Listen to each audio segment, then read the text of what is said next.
Bismillahirrahmanirrahim. Assalamualaikum warahmatullahi wabarakatuh. Alhamdulillahi rabbil alamin, alladzi khalaqal mauta wal hayata liyabluwakum ayyukum ahsanu amala wa huwal azizul ghafur. Allahumma salli wa sallim wa barik ala sayyidina Muhammad wa ala alihi wa ashabihi ajma'in. Ya Allah, Allahumma aftah lana hikmatak wansur alaina rahmatak ya jalali wal ikram. Allahumma a'inna ala zikrik wa syukrik wa husni ibadatik. Allahumma nawwir qulubana binuri hidayatik kama nawwatal arda binuri syamsik abadan abada birahmatika ya arhamar rahimin. Allahumma inna nas'alukal huda wa tuqa wal afafa wal ghina. Taqabbal minna ya karim innaka antas samiul alim wa tub alaina innaka antat tawwabur rahim. Amin ya rabbal alamin. Hadirin Allah Subhanahu wa taala, innallaha witr yuhibbul witr.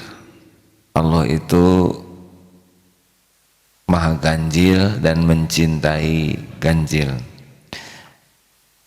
Lillahi tis'atun wa tis'un asma. Allah, milik Allah 99 nama. Mi'atun ila wahidan, 100 kurang 1. La yafazuha ahadun illa dakhalal jannah. Tiadalah yang menghafalkannya kecuali masuk surga. Wa huwa witrun yuhibbul witr. Sesungguhnya Allah itu maha ganjil dan mencintai yang ganjil. Ini hadis sahih dari Sahihain dari Abu Hurairah. Allah esa ahad ganjil, tidak ada pecahannya. Ahad, qul huwallahu ahad. Ahadnya Allah, ganjilnya Allah itu bukan merupakan jumlah, pengurangan, pembagian, penambahan. Karena kalau satunya makhluk, 3 dibagi 3, 1, setengah tambah setengah 1, 2 dikurang 1, 1, bisa datang dari mana-mana. Satunya makhluk. Tapi ahadnya Allah, esanya Allah bukan jumlah, bukan bagi. Makanya kalau kita mengatakan la ilaha illallah, tiada ilah yang berhak disembah selain tunggalnya, hanya Allah. Tiada pencipta selain hanya Allah, satu-satunya. Tidak ada yang mengurus segala-galanya selain hanya Allah, satu saja. Tidak ada yang memberikan jodoh selain Allah. Tidak ada yang membagikan rezeki selain Allah. Tidak ada yang bisa melindungi selain Allah. Tidak ada yang bisa membulak-balik hati selain Allah. Tidak ada yang bisa menyembuhkan selain Allah. Semuanya harus dinafikan, dihilangkan. Dan yang diisbatkan hanya satu, yang tunggal, Allah semata. Ketika kita ada anda dan itu surat dalam surat Al-Baqarah ayat 22 ya. Fala taj'alu lillahi andadan. Fala taj'alu lillahi andadan wa antum ta'lamun. Andadan itu adalah tandingan. Ketika kita memiliki tandingan selain Allah, nah itu sudah mulai masuk, sudah tidak lagi witr karena ada penandingnya. Sedang siapa tandingan Allah? Semua yang raja-raja hebat di dunia ini hanya makhluk, tidak bisa nanding kepada Allah ya. Makhluk hanya yang dia yang Allah ciptakan, Allah hidupkan, Allah kasih makan, Allah berikan pangkat, Allah berikan jabatan, Allah tuakan, Allah matikan. Bagaimana nanding kepada penguasa semesta? Tapi orang itu sangat kaya. Siapa yang kaya? Cuman makhluk yang dititipi ngaku-ngaku kekayaan, rezekinya cuman dikasih makan segitu-gitunya, pakaian segitu-gitunya, tua mati tidak dibawa. Jadi kita tidak boleh ada di hati merasa ada yang menyetarai Allah. Tidak ada, tidak ada. Dokter tidak bisa menyembuhkan, dokter itu mengobati. Yang menyembuhkan hanya Allah semata. Allah berikan penyakit dan Allah sembuhkan. Lewat siapa? Lewat dokter, lewat tabib, lewat ruqyah, lewat air zam-zam, lewat madu, lewat fatihah. Kalau Allah mau sembuh, sembuh. Tidak ada yang menghalangi. Wa yuridka bi khairin fala radha li fadlih. Dan jika Allah menghendaki kebaikan, tidak ada yang bisa menolak. Wa yamsaskallahu bidurrin fala kashifa lahu illahu. Awalnya itu dulu. Surat Yunus 107, jika Allah memberikan musibah, tidak ada yang bisa menghilangkan. Tunggal saja, hanya Allah yang bisa menghilangkannya. Jalannya terserah Allah. Ketika anjing menggonggong, Allah mau menolong kita, anjingnya dibuat nggak nafsu kepada kita, atau dicarikan yang lebih memiliki daya tarik bagi anjing untuk mengejarnya. Begitu, tidak ada lagi yang bisa menolong selain Allah Subhanahu wa taala. Bisnis, tidak ada yang mendatangkan rezeki selain Allah. Jodoh, tidak ada kaitan dengan rupa, tidak ada kaitan dengan pangkat. Kalau Allah mau jodohkan, jodoh saja. Dan tidak bisa dihalangi oleh siapapun. Kalau Allah menghendaki sesuatu, innama amruhu idza arada syai'an ayyaqula lahu kun fayakun. Jadi tidak boleh ada tandingan dan tidak boleh ada yang menyerupai Allah. Dalam surat Asy-Syura ayat 11, laisa kamitslihi syai'un. Allah itu tidak menyerupai sesuatu, tidak diserupai sesuatu, wa huwa sami'un basir, dan dia maha mendengar lagi maha melihat. Jadi kalau kita mendengar Allah turun ke bumi, pasti bukan seperti turunnya makhluk yang ada jarak. Kalau sumastawa 'alal arsy, Allah bersemayam di atas arsy, jangan membayangkan seperti saya duduk di kursi, ya. Itu hanya kita. Turunnya Allah bukan seperti turunnya kita. Dekatnya Allah juga bukan seperti dekatnya kita. Mendengarnya Allah Subhanahu wa taala, semua suara dia dengar karena semua suara ciptaannya. Saya bicara begini, siapa yang mengatur suara ini? Sedang saya tidak tahu bagaimana saya bisa bersuara. Paru-paru menghembus tanpa saya sadari, pita suara mengatur nada tanpa saya pahami. Benar? Sama. Kuda kenapa meringkik? Kambing kenapa mengembik? Siapa lagi? Anjing menggonggong, kenapa nggak ketukar-tukar tehnya? Coba kalau kambing menggonggong kan, atau ayam menggonggong, horor ya kan? Kucing mengaum. Atau kenapa saudara nggak menggonggong ya?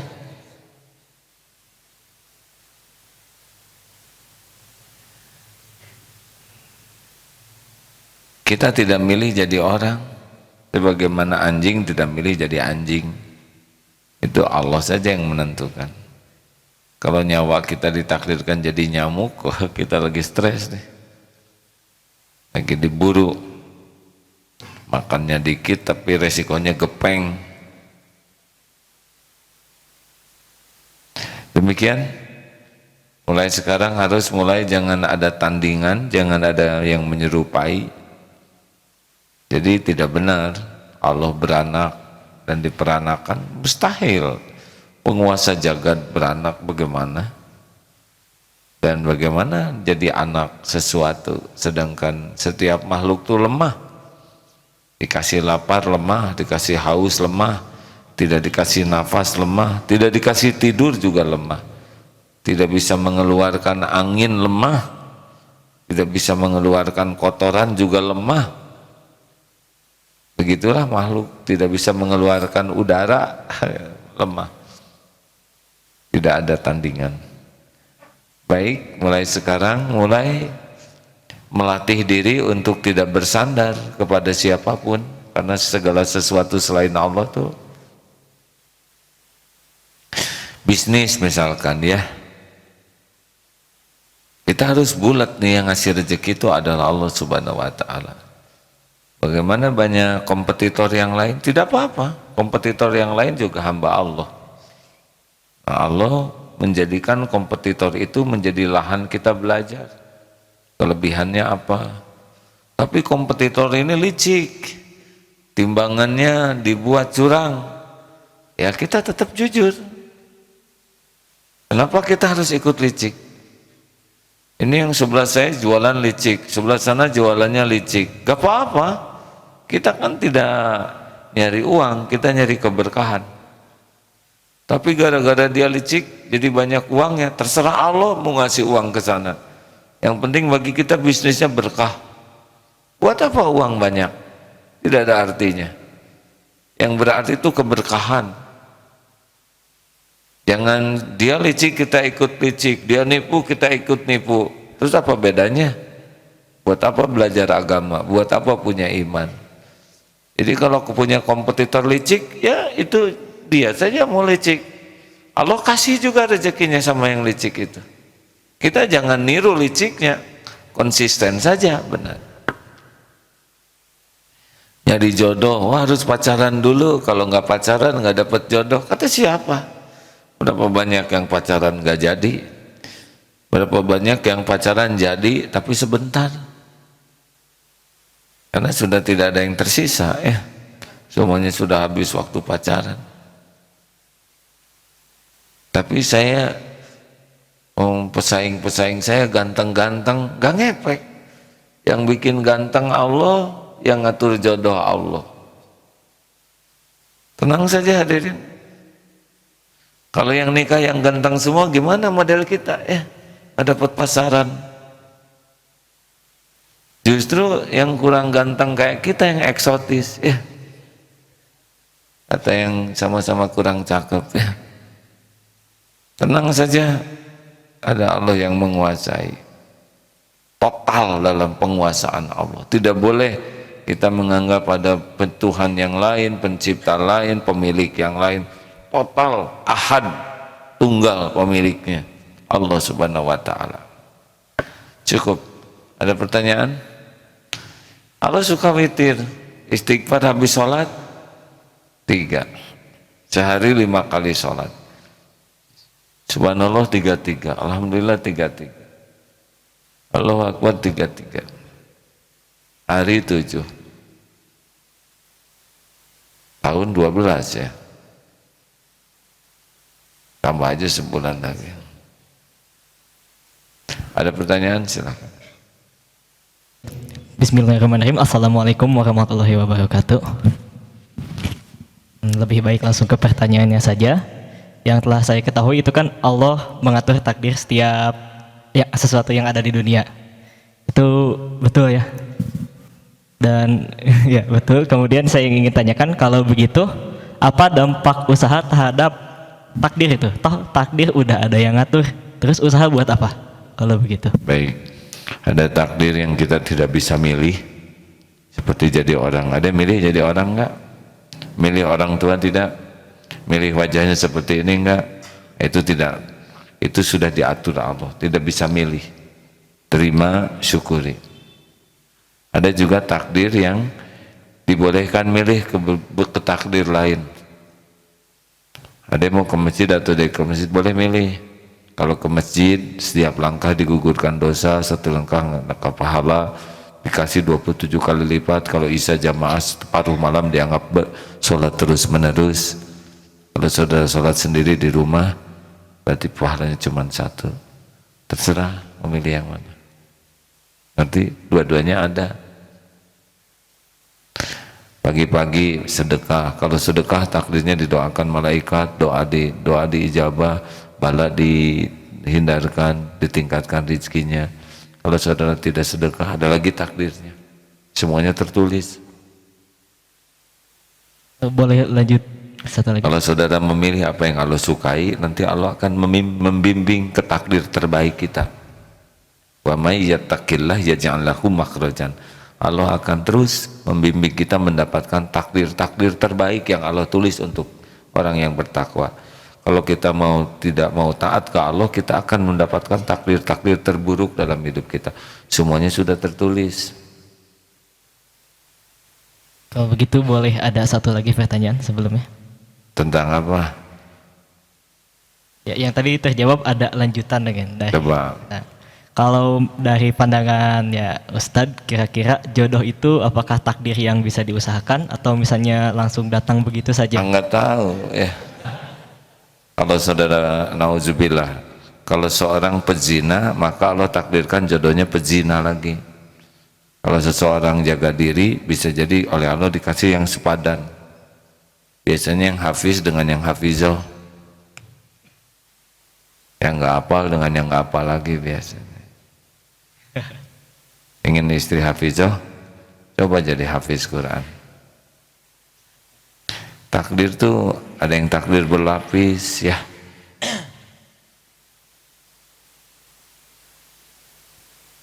Ya, terima kasih Ustaz. Ya, wassalamualaikum warahmatullahi wabarakatuh. Salam.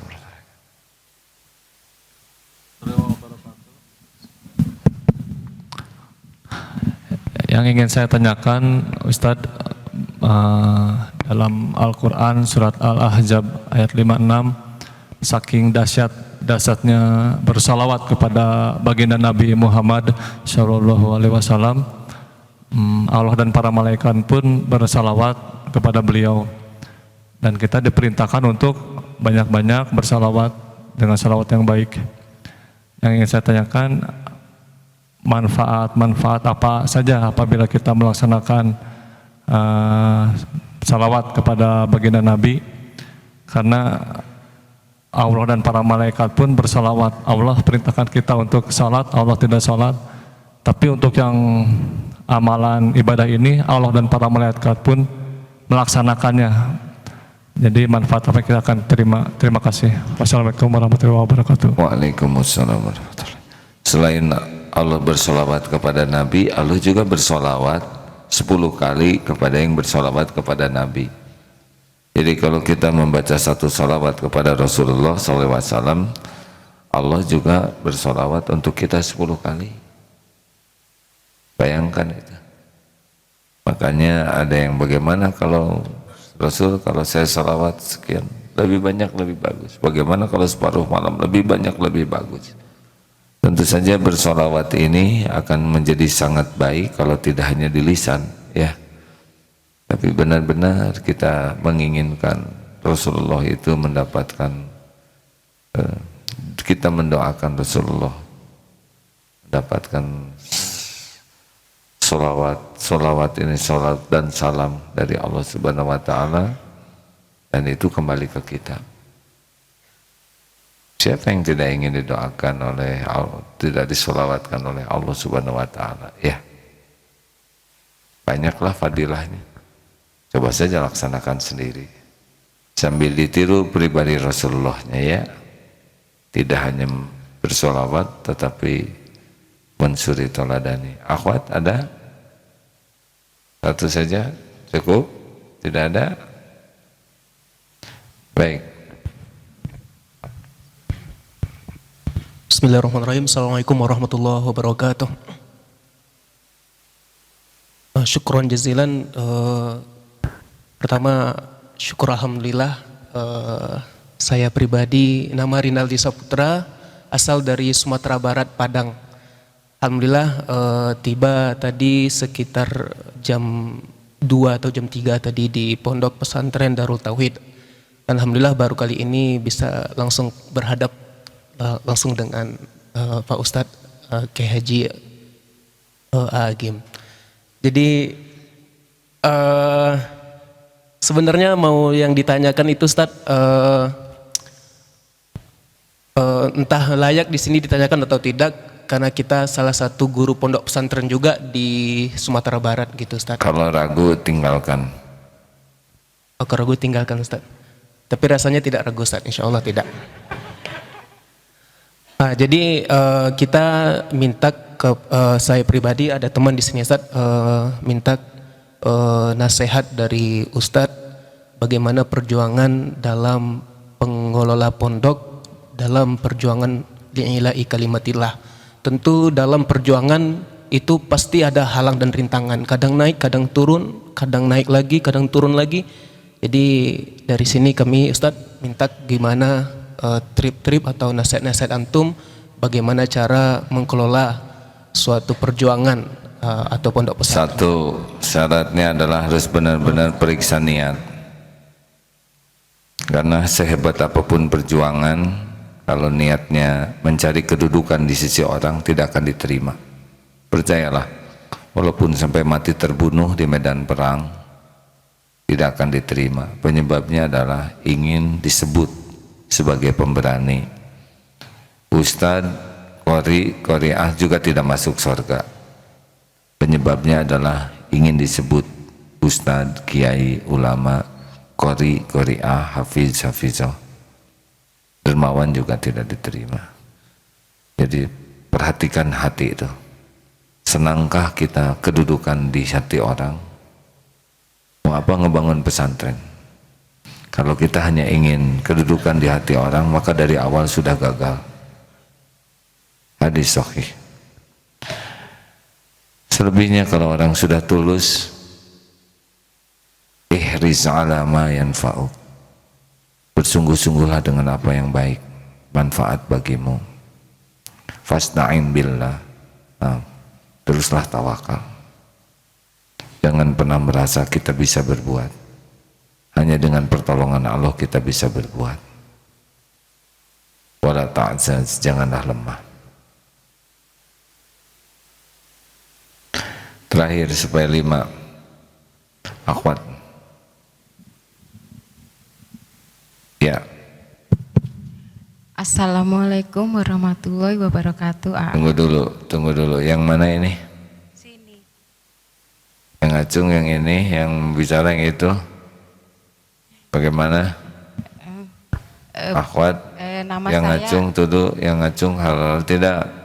Tadi yang Acung siapa akhwat? Nama saya Adi Suryani. Ya, dari sok lah. Bekasi. Saya mau tanya, ini tentang pengalaman pribadi saya. Suatu hari saya bermimpi melihat tulisan Allah di dalam bulan, di langit. Nah, apakah mimpi saya itu suatu hayalan belaka atau mempunyai makna tertentu itu? Terima kasih. Assalamualaikum. Waalaikumsalam warahmatullahi wabarakatuh. Saya bukan penafsir mimpi dan belum punya ilmunya menafsirkan mimpi. Jadi mudah-mudahan itu merupakan mimpi baik. Terima kasih ya. Assalamualaikum warahmatullahi wabarakatuh. Ya, teteh yang tadi sudah ngacung duluan. Mimpi itu dibagi 3. Ada al-mubasyirah, mimpi yang benar. Ada yang mimpi dari setan yang buruk-buruk. Ada mimpi bumbu tidur saja. Mudah-mudahan ini mimpi yang baik ya. Assalamualaikum warahmatullahi wabarakatuh. Izin bertanya, gimana kalau misalkan hati, kan kalau ketawa mulu itu kan bikin hati keras. Sedangkan kalau ketawa juga bikin hati bahagia. Nah, terus kalau misalkan kita punya teman yang lucu, bikin ketawa mulu, jadi kan bikin hati keras tuh, tapi bikin bahagia juga. Terus itu kayak gimana? Makasih. Assalamualaikum warahmatullahi wabarakatuh. Jadi ketawa, hati keras tapi bahagia. Bagaimana kalau ada kawan yang lucu? Apa dia harus dimusnahkan?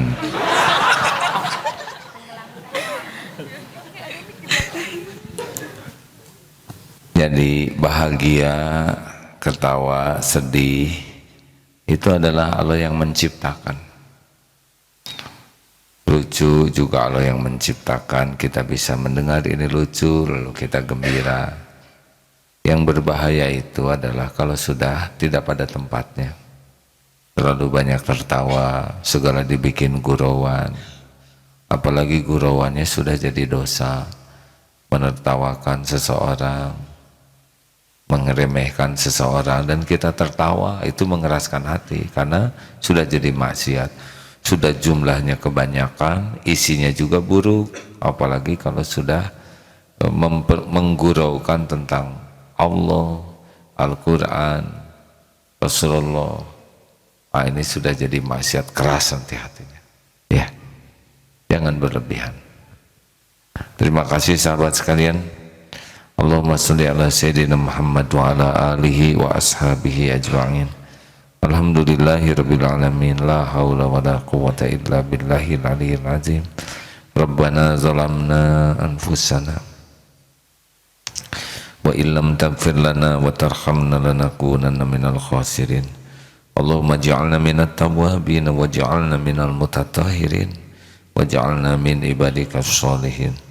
Ya Allah, berkahi majelis ini. Ya Allah, ampuni sebusuk apapun hidup yang pernah kami jalani, sekelam dan sehitam apapun masa lalu kami. Ampuni dosa yang berulang-ulang kami lakukan, ya Allah. Ampuni dosa yang tidak sengaja, yang sengaja. Ya Allah, berikan kepada kami taubat nasuha. Allahumma inna nas'aluka taubatan nasuha wa taubatan qoblal maut wa rahmatan 'indal maut wa maghfiratan ba'dal maut. Allahumma hawin alaina fi sakaratil maut. Allahumma inna nas'aluka husnal khatimah wa na'udzubika min su'il khatimah. Rabbana atina fid dunya hasanah wa fil akhirati hasanah wa qina adzabannar. Amin ya Allah ya Rasulullah sayyidina Muhammad. Doa akhir majlis, wa naqallahumma bihamdik asyhadu an la ilaha illa anta astaghfiruka wa atubu ilaik. Assalamualaikum warahmatullahi wabarakatuh.